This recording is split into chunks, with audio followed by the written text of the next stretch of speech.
to give us some encouragement and share the word of God. Thank you. Praise God. Well, thank you for inviting us to be here. My wife is walking around taking pictures.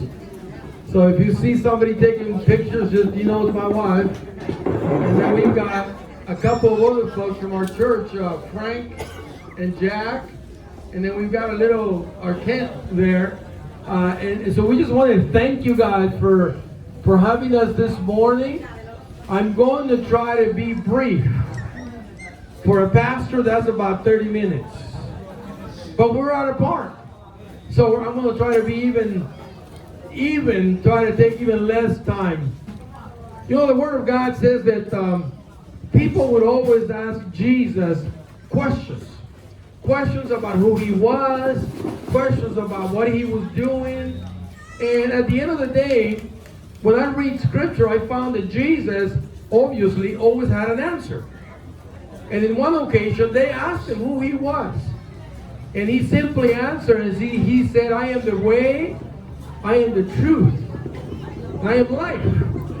And with that answer, he defined what we are as believers. So I was just telling a couple of your church members that we can go anywhere in the world and have family. You see, we're family here because what unites us, it's not the Lahu language, it's not the English language, it's not the Spanish language, but it's the blood of Jesus Christ that was shed on the cross for each and every one of us. Amen? That's why we're a family. That's why we're able to come together at a park like this and just talk about how good God has been.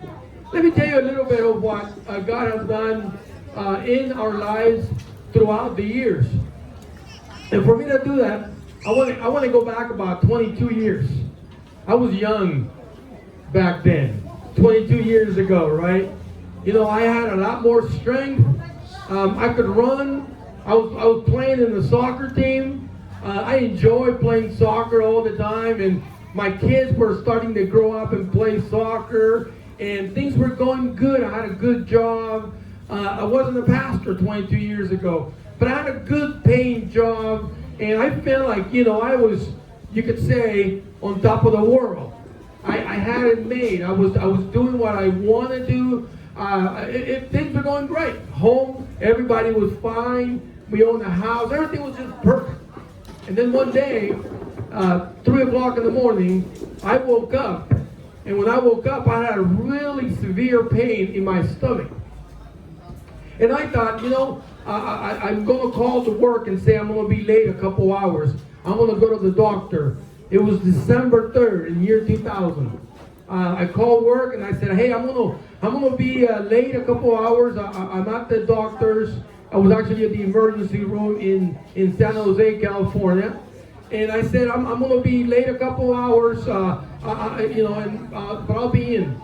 When I got to the emergency room, things got really bad, really bad, to the point that they admitted me to the hospital. And when I was in the hospital, the doctor that was working that day, that morning, came over and he says, we need to do some tests on you. And I said, well, is this going to take long? Because I got to go to work. And he said, well, let's just do the test first. And after, you can go to work. Well, they did the test, and they had me. You know what happens when you go to the emergency room, right? You wait forever. And it felt like I was waiting forever. It felt like it was a day. And finally, they came back, and the doctor says, we need to admit you into a room. We need to have you laid down. And he says, I got some news for you. And he says, well, your pancreas should be the size of your hand or your fist. But your pancreas is 5 times bigger. And it's pushing all the organs. And it's just a matter of that exploding so you can die. And I said, wait a minute, is this a joke or something? He said, no, that's what's going on. He says, there's nothing we can do for you. It'll be, probably you won't make it through a day. And you probably will die. You need to get your family together and let them know that that's it. You're not leaving the hospital. Well, you can imagine thinking that I'm on top of the world to now I'm being told that I won't live past that day. Right away, the doctor said, I'm going to get a different doctor and he's going to examine you. He's an expert with pancreas and all of that. He came over, he checked all the tests, he touched my stomach, which he couldn't really touch because of the pain that I had. And then he said, you know what? He says, you probably have about 2-3 hours, not the whole day. So make sure you call your family and you gather everybody here. Well, to not go on and on, 4 different doctors called me or saw me and said, you're not going to live through the day. You need to say bye to your family. So, you know, not knowing what to do, I called my parents, I called my wife, I called my kids, and I said, hey, you know, try to make sure that I told everybody that I was pleased to know that I was going to heaven. But that was it. That was the end. Well, guess what? I woke up alive the next morning. And so the doctors came back and they said, why are you alive? I said, well, because I have the doctor by excellence. I have the doctor that controls everything. And so he said, well, I wouldn't rely on that. You probably won't make it through the second day. So here goes the second day, and my insurance said, you cannot be at that hospital. You got to go to a different hospital. So they had to take me in an ambulance. And they made me sign a paper that said, if I die in the ambulance, I'm not going to sue anybody. Or my wife is not going to sue anybody. I would be dead, right? And so I got to the new hospital. We had a doctor that came and looked at me for the first time. And he said, well, I don't know how you're still alive. So it's just a matter of days or hours, but you will die here in this hospital. So that's fine. I'm in there. 3 days later, I'm still there. And so finally, the 6th doctor came to look at me. And he says, well, you've made it through 4 days. Just hang out at the hospital. We'll see what happens. But he says, I doubt you'll make it out alive. I said, okay, that's fine. So I began to just hang out. I couldn't sit down. I couldn't lay down. I couldn't walk. The pain was horrible. And they said that all my organs were pushed to the side. So, with all due respect, I couldn't go to the bathroom. I couldn't do nothing. I was literally I couldn't eat. By a week or so later, I'm still alive. Doctors don't know why. And it was about 3 o'clock in the morning. And God spoke to me that day. And God said to me, you know, you're going to be alive. You're going to come out of this alive. You're going to be just fine. But he had been calling me to the ministry. And I've been running away from it. You see, for a couple of years, 2-3 years, my pastor, church leaders, people that I didn't even know, kept telling me, God is calling you to the ministry. And I kept saying, no, I'll never be a pastor in my life. I'll serve you everything you want, but I'll never hear God's call. Well, on that morning, God said, I'm going to get you out of here, but you're going to serve me full time the rest of your life. And so I heard that. And I woke up and woke my wife up and I said, hey, I'm going to be fine. My wife tells me she thought it was the drugs that I was taking. I was hallucinating, you know. My wife looked at me and she goes, what do you mean? I said, God told me I'm going to be fine. So the doctor came in a couple hours later and the doctor says, what's going on? Why are you up? I said, well, I got something to tell you, doctor. I'm going to be alive. I'm going to be out of the hospital and I'm going to be out of here walking. And the doctor looks at me, she goes, well, why do you say that? I said, because God told me that I'm going to come out of here alive. And so the doctor said, well, I don't believe in that stuff. But if that's what gets you through the day, that's fine. You know what? I got up, my pain began to get a little bit better. On December 30th, 27 days later, I'm ready to leave. I've lost 50 pounds because I hadn't eaten all month. I was sick, so I've lost 50 pounds. By the way, those 50 pounds were great because I needed to lose them. So God is so good that even in the bad moments, He works good, right? I lost 50 pounds. I felt lighter. And so they brought a wheelchair to take me out. But I wanted to walk out of there because I wanted the doctor to see me walking, because I wanted him to see the power that God has. Not I, but that God has. So I walked out of that hospital knowing that it was God that had healed me. And I went home and spent 2 months pretty much just staying at home. I couldn't work. I couldn't do anything. My legs were just so weak.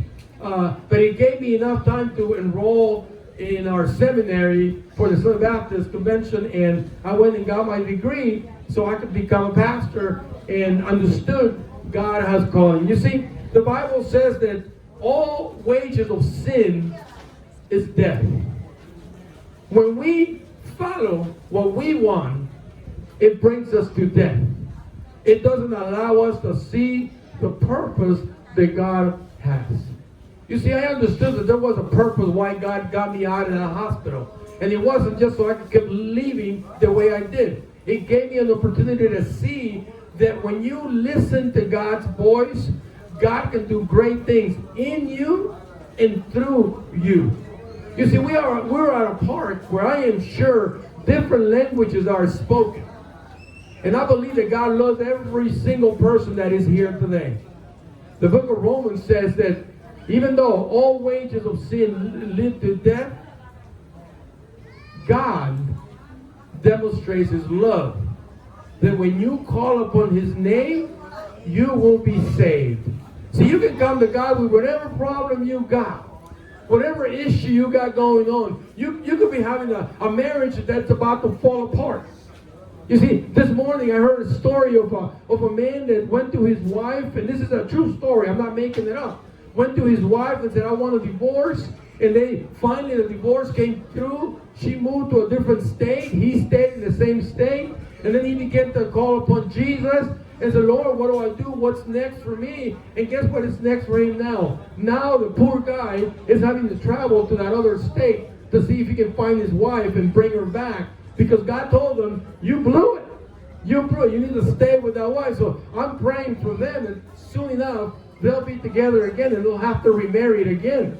But see, when God intervenes, no matter what you got going on, if you surrender your heart to Jesus, he will do great things in you and through you. The Word of God says in Romans 5:8, Romans 5:8 says, but God demonstrates his love. You see the word but God. The word but implies that apart from God, there's not a whole lot we can do. But when God intervenes, things begin to change. I'm going to tell you, go back to my experience in the hospital. I was at home for about 2 months. I wasn't doing so good, but I was doing good enough. And I was okay. Well, finally got a call from a different doctor. He'd never seen me in the hospital. But this doctor was the expert. And he said to me, you need to come to my office. We need to do an exam on you. See, thank you, my brothers. See what the stay in your hospital did with your body. We want to see how your pancreas is working. We want to see how the other organs were damaged. Well, I made an appointment. I went in, got all the tests done. And as soon as I got all the tests done, I had the doctor appointment a week from that day. And so I show up, or I get ready to go to the doctor, and I get a call from the office. And the office called and said, hey, we've got some issues going on.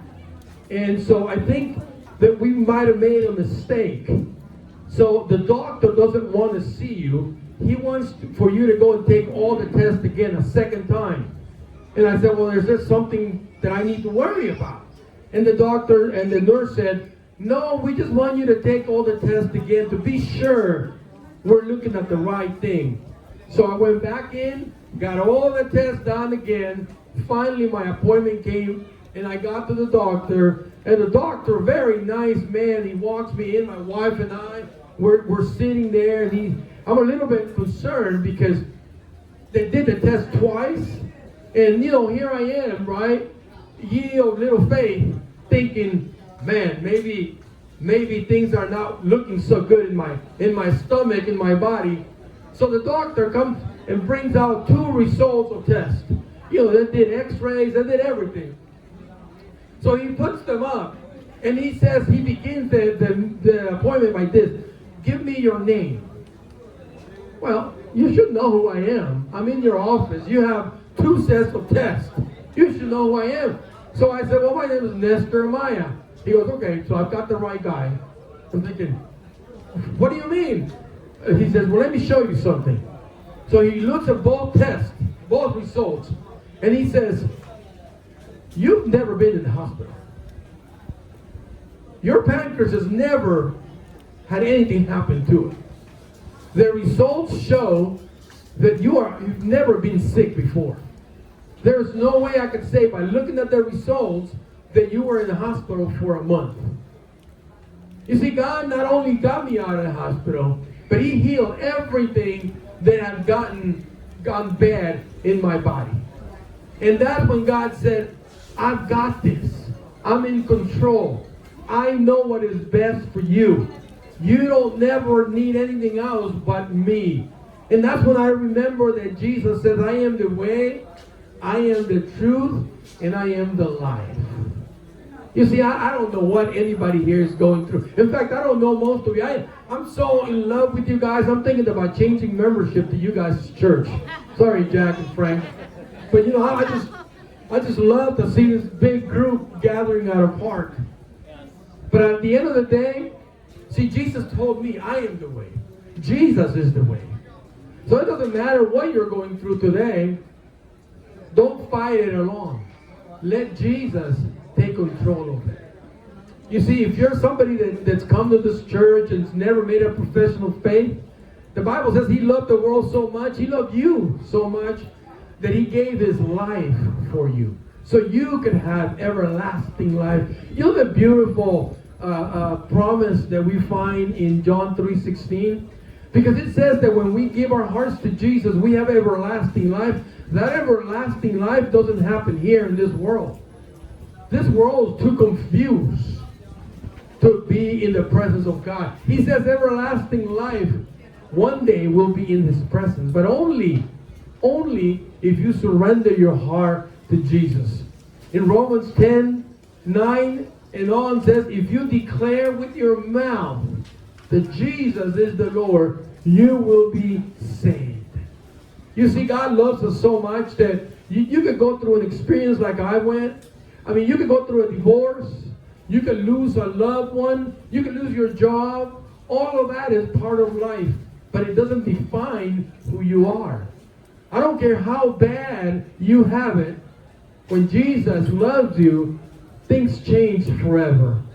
I tell you, I was a brand new pastor. Now I'm serving God in Stockton, California. We're starting the first church. People are starting to come. And this young man, fairly young man, came into our service. He was about 6'5", very unusual for a Hispanic man to be 6'5". But this was a big, tall guy. He sat down to listen to the message.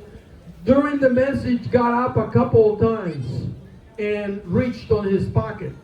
I don't know what he was doing. I thought he had a question. You know, you usually preach and nobody asks questions, but I felt like he had a question, but I just let it be. I invited people to come to meet Jesus. He came forward and made a profession of faith, but went on to me and he said, Pastor, can I talk to you after the service? And I said, that's fine. We can talk. So after, I took him to my office and I hugged him and I said, congratulations, my brother. You are now a child of God. You are a Christian. You made your best decision today. And then he says in a very serious note, he says, can I sit down? I said, sure. So I sat him down. I sat down on my desk and we're talking. He says, well, let me tell you who I am. And I said, okay, go ahead. I had no idea who this man was. So he reached into his pocket again. He grabbed a gun and put it on my desk. And he says to me, somebody, I don't know who, somebody sent me to kill you today. I was here to kill you today. I wasn't here to listen to the message. I was here to kill you because you are one of those that talk about God all the time. Now you can imagine how weak my legs got when I saw that. I said, Lord Jesus, it's time for me to meet you right now, I think. And he grabbed the gun again. And I, thought, okay, this is it. And he says, I was getting ready to kill you. I got up twice to reach to my gun.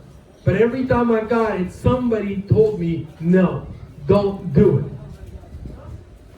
it. In my church, I used to have he's a sheriff now. He was a police officer at the time. His name is Paul. And this guy was in my Sunday school class when I was in my church where I grew up in San Jose. He moved to Stockton, so he joined my church. I had him, he was present, right? And he already had made me aware that he had a weapon.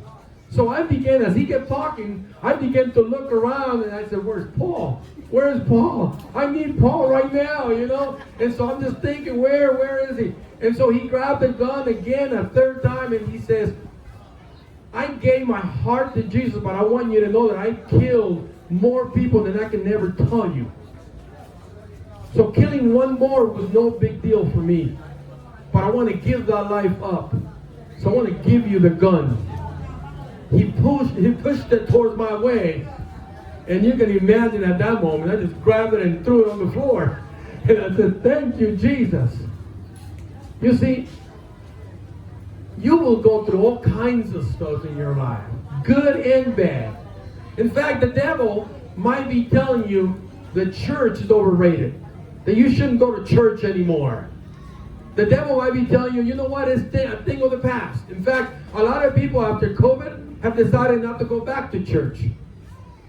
And I want you to know something. That's the devil speaking. That's not God speaking. Because the Bible says that to those who believe in God, when he calls, when he talks, his people listen. They know God's voice. Fact is, today, Jesus is still in the business of saving people. He still loves the world so much that he gave his life for you, for me, and for anyone that calls on Jesus' name. You see, we're gathered here today, and it looks like we're going to have a great time. But main reason is to know Jesus as your Lord and Savior. So this morning, if you are here and you've already confessed Jesus, you might be a long-time Christian, hold on to your faith today more than ever. Do it for you. Do it for your children. Listen, don't tell your children, follow God. No, show them how to follow God. Amen? Show them. You go to church. You read your Bible. You pray. You spend time in the Word. You spend time teaching. Men, if you're listening to me, you teach your Bible to your kids. Don't let the pastor be the one teaching. You teach it. You show them that God is love and that God wants a personal relationship with each and every one of us. It's not about, hey, we're a church and it's the pastor's responsibility. No. The pastor has you maybe twice a week, 2 hours a week. You've got your kids, you got your family 24/7. Now, your job to teach them so they can get a hold of God's promises, God's love. So he loves the world in such a way that he says, call upon my name and you will be saved. In Romans 5 or 6:23 says, for the wages of sin are death, but the gift of God is love and salvation. If you're here today and you don't have Jesus in your heart, you see, there's 3 things that you need to remind yourself. First, you need to accept the fact that you are a sinner. Not that you're a bad person, but that you are a sinner. Without Jesus, you are lost. You need to accept the fact that you need Jesus in your heart as your Lord and Savior. But you also, after you accepted your condition, you need to believe. You need to believe that Jesus is the way, the truth, and the life, and that nobody comes to the Father but through Jesus. You need to believe that Jesus can save you. What he did on the cross is enough to pay for your sins.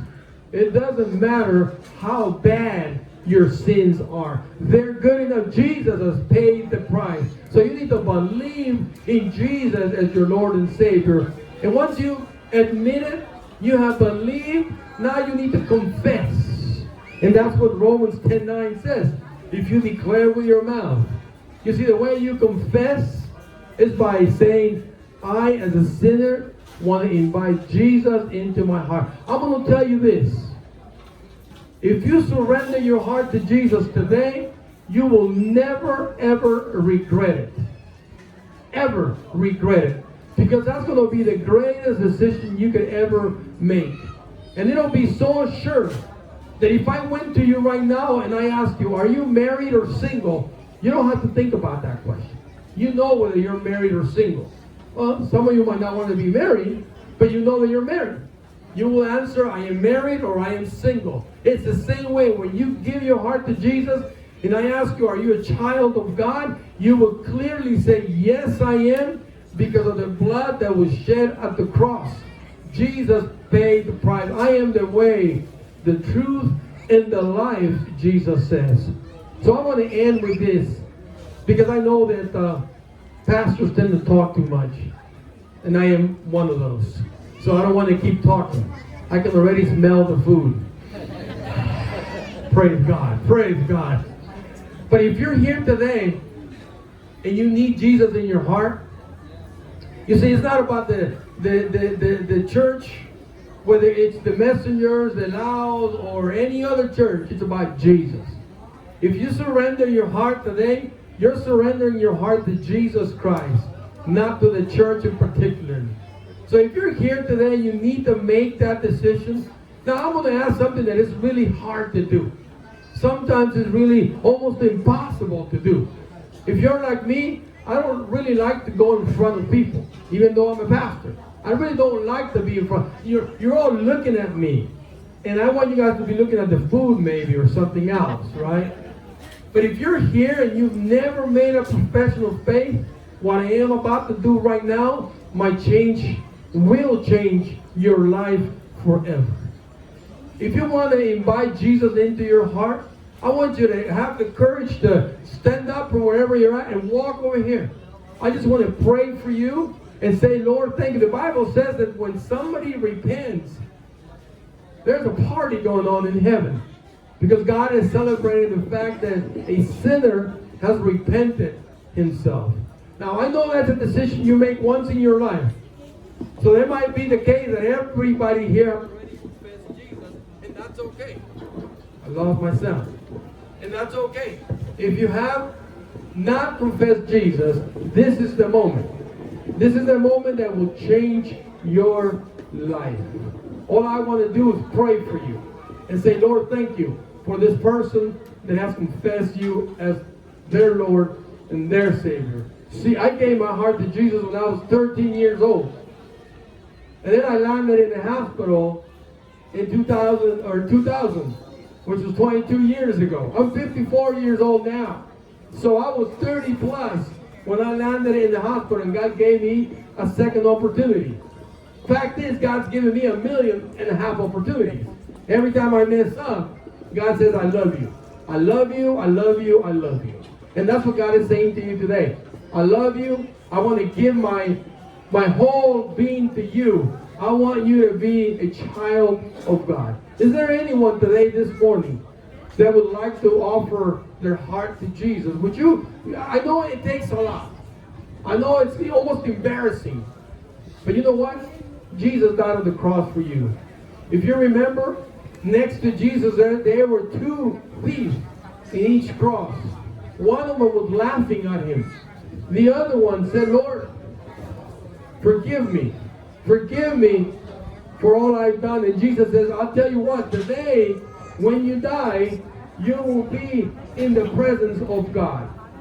The beauty of that is that if God forbid, if you were to die today without Jesus, that's not what God wants. God wants you to die today or 20 years from now or 30 years from now knowing Jesus as your Lord and Savior. So is there anyone that would like to come forward? Just come here and just stand next to me. All I'm going to do, I promise you, I'm not going to throw you to the ground or anything like that, right? I just want to pray for you. And I say, Lord, thank you for this person that has surrendered their heart. 你还为这里要不嘛天，你们帮了，微博上发现了，说有些各位，拉来时候，老是家庭来拉来时候不老进来，有你话别个就要往那边拿好进来，这不得了没？为拉进来，为俺有些有不一样，拉来又不老进来。But now, if you are already a child of God, if you've already confessed Jesus as your Lord and Savior, I want to tell you this before I am done. You see all the people that we have here at the park. You see everybody that lives in Visalia. You know, they say that we now have about 105,000 people in Visalia, and that number could be wrong. Okay, 105,000 people in Visalia, and they all need Jesus. We have Jesus. Amen. We need to give Jesus to every person in Visalia. You see, when I preach the gospel, I don't preach it to the Hispanics only or to the Anglo only. I preach it to everybody because everybody needs Jesus. So God says to the church, go and make disciples. 老姐妹，我们不乱老姐 ，OK？ 我看到什么过来弄耶稣哈，我们买就这边呢，我们人家老姐 ，OK？ 老为耶稣去了，要不老来姐 ，OK？ Amen. Amen. God has called everybody to preach the gospel. And that's the opportunity you're going to have.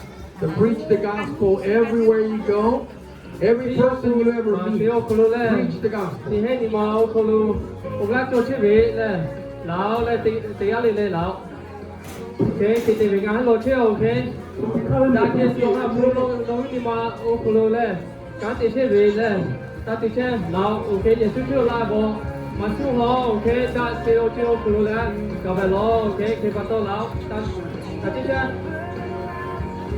Let me pray.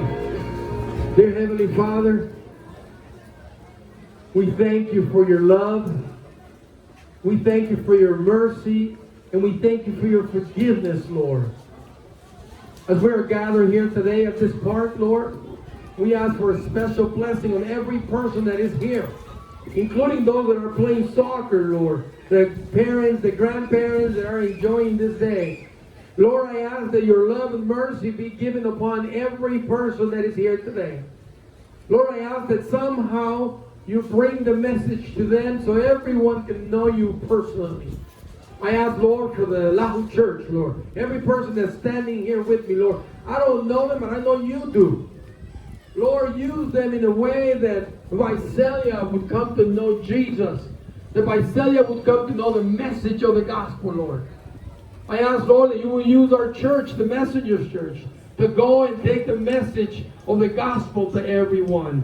Give us the courage, give us the joy of spreading the word, of letting everyone know that Jesus is still in the business of saving people.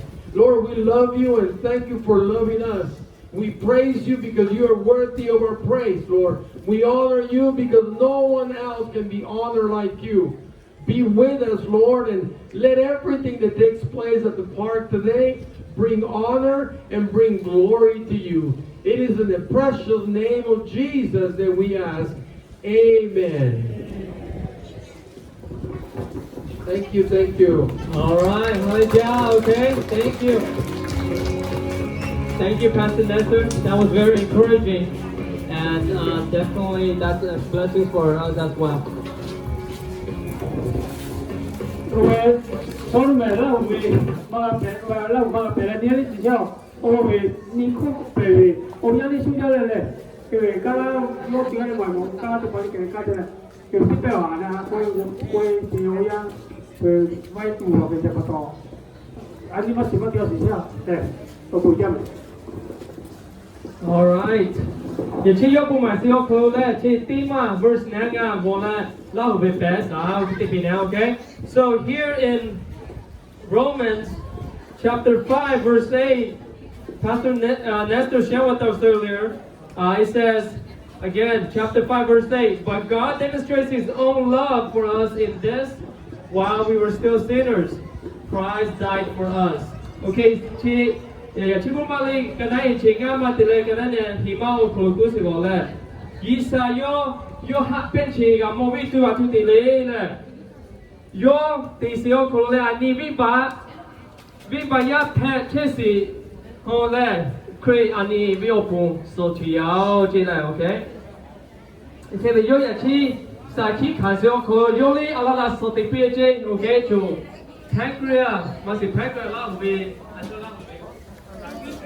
แพงเกลียล่าไปเลยแพงเกลียจีมาจะติดเลยโอเคโยชี้แพงเกลียมาได้แพงเสียวโคเลยอะไรล่ะสติปีเจเนี่ยโมลุเลยเลยอะไรเอาเชียวสาวนี่แค่ตัวกันตัวสิเนี่ยโมลุเลยแค่นั่งบนที่ไปโยกุยโน่เวโอยาเชงาเชตุมาแผ่กุยสิโยเลยอะไรนี่จุมุเสจุมุเลยแผ่กุยโยกุยสิเจคิล่าอยู่เลยยิสาโยกเชเสปะโตเลยยิสาโยบุญอาสิปะโตโยเวแค่เลยอยากกว่าสิเยโลโอเคแกโยนี่อันน่ะเสียโคลเลยโยน้ำบอกโยสามารถแผ่เสียไหมโอเคแค่แต่จุดข้างกันโยสามารถแผ่เสียเลยแกนี่ปอติปอลีเลยโยบุมาเวบุยาโคเชสเดียชาเลยโยสารแพร่เสียตรงเลยคิดได้เวตีอะไรจีโร่อันนั้นอยู่เวลาแม่โยบอสตัวแม่โอเคคิดได้โยลาสิโยมีเช่นโยก็ลาสิเลยแค่ได้แค่ส่วนผู้โยก็เช่นสปาโตเลยโยหา protection ตีวิเศษเลยโยหาอยู่ปัววิเศษโอเคคิดได้โยลาเลยโยลิสักขีขันสิแม่